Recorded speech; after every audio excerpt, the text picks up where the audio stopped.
Hello everyone, it is me, Angel Benton, and I am freshly showered and shaved, although I cut myself shaving right there. Right there. It's annoying, but whatever, it'll go away by tomorrow.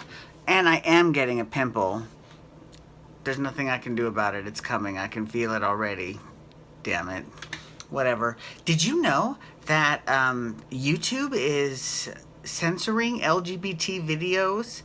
Then they're putting them on some sort of age restriction or something like that. Listen, I personally don't think the vast majority of my videos are totally, I like to say that my videos are TV 14 because I don't think that younger people should be watching my videos because I do have a tendency to have a foul mouth. Although, you know what's funny is that when I got this last corporate job, the one I'm in now, I really had to keep it corporate. I couldn't go around cursing or anything like that, right? And every other word was the F word or, something like that beforehand. But afterwards, I cut it right off, right? And I got to keep it corporate.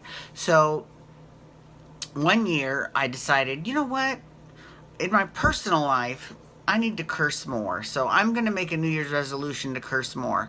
That year, I probably cursed less. I don't know how I couldn't even keep that resolution. Awful. Just horrible. But anyways, I'm not sure if, because my content isn't, extremely sexual. Although if you watch that St. Patrick's Day episode, you might disagree. Whatever, who cares? So if it gets flagged, it gets flagged. But because I'm talking about the soaps, because I love me some soaps. And today we're talking about the soap that I have been watching since 1978, General Hospital. Okay, so first of all, I have to give the soap major credit because the way that they wrote in Nora Buchanan from One Life to Live. So I heard that Nora Buchanan was coming on the show, and already I was a little kind of leery because I was like, okay, she's like the Alexis of Landview. We already have an Alexis in Port Charles. She hasn't even left the show yet, so what's going on? But the way they wrote her in, I've got to give them credit. It was actually genius. It was great. It was wonderful. Her storyline was fantastic. I loved it. Awesome. So I give everyone mad props for that. Let's see what else is going on. So, okay. I'm okay, this is a thumbs up, thumbs down type of situation, okay? Thumbs up that they kept Tanya Walker because I love her as Olivia Jerome. And they sort of kind of explained how she's still alive. I'm not quite sure about that. Like, I'm really not certain how that happened. Because, I mean, if you, I don't know if you were alive or if you were watching way back when she was on the show, but we saw her die. Like, we watched her die in the hospital bed. So it's a little bit like, okay, how are they going to write themselves out of that? So, I think they're counting on a lot of people not having watched back then. But a lot of people have. So I'm just like, But, I'm willing to overlook that because I love me some Tanya Walker. I love her. So whatever it takes to bring her back on my screen every day, I'm totally okay with that. Now, so she ended up getting arrested because Carly held her and she shot her in the arm, but she didn't shoot her to kill her, but she was going to shoot her to kill her and she was threatening to shoot her to kill her. Now, part of me is glad because that means that Tanya Walker's still going to be on the show. Although the last crazy lady that I loved, Heather Weber, when was the last time she was on the show? She needs to be on the show more often too.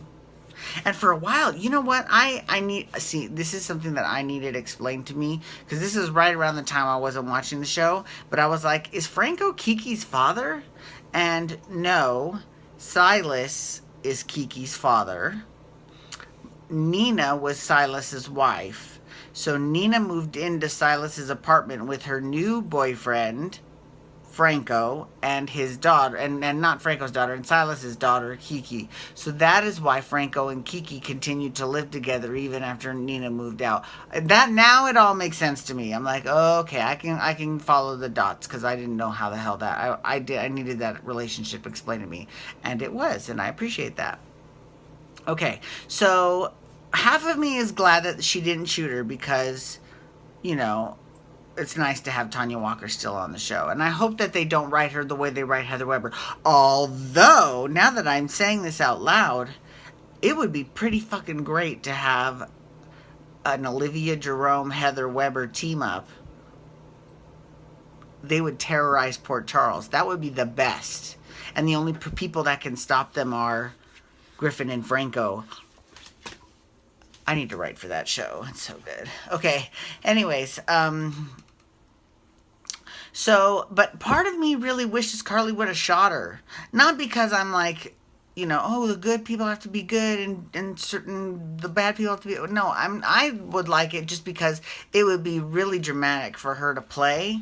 And I'm talking like Emmy worthy material, because then she would have killed somebody. And on the one hand, she would have killed him because she killed her son Morgan, even if it was by accident, it doesn't matter.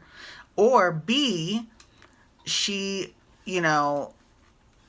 she took a life for a life, and that's never okay, right? So she could have been totally conflicted inside, and I would have loved to have seen Laura Wright play that out. It's okay though. Maybe she will. Maybe in the future, maybe she will get to kill Olivia Jerome.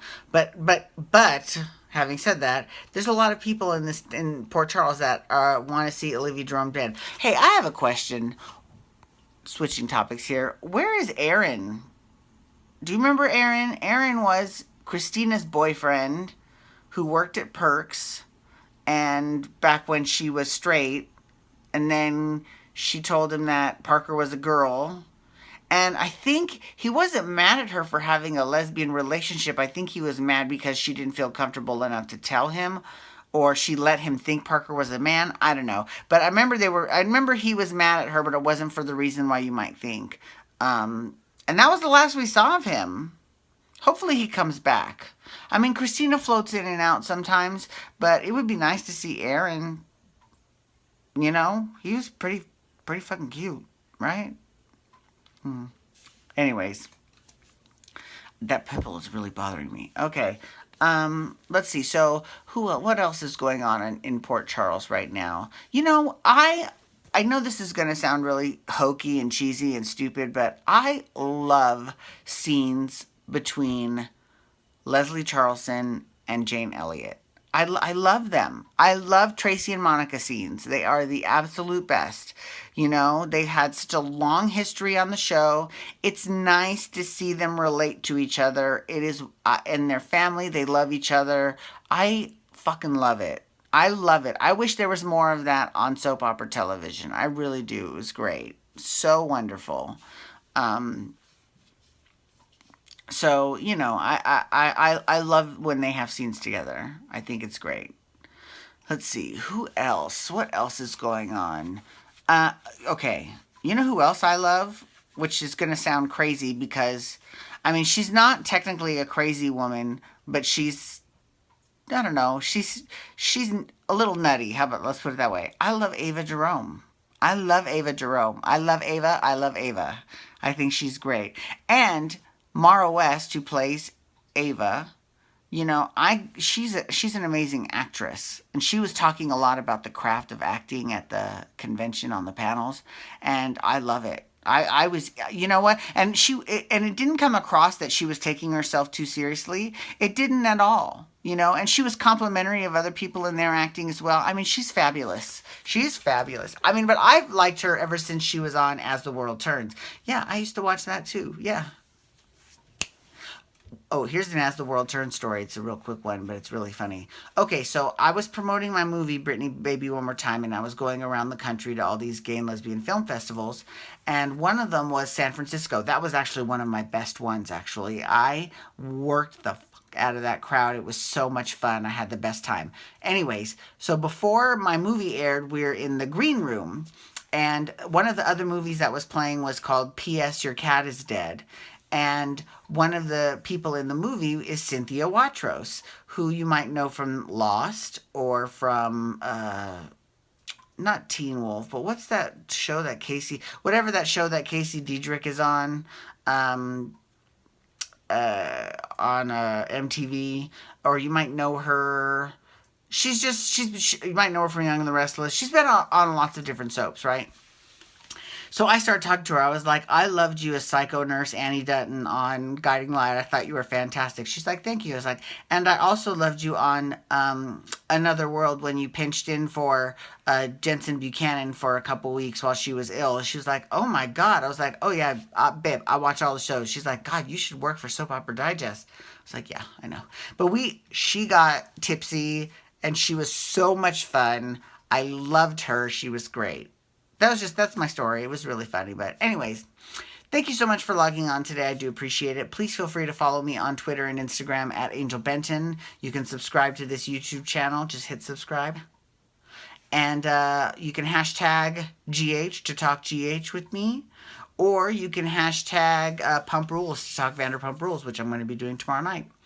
Have a great night, everyone. Peace out. Wubba, wubba, wubba.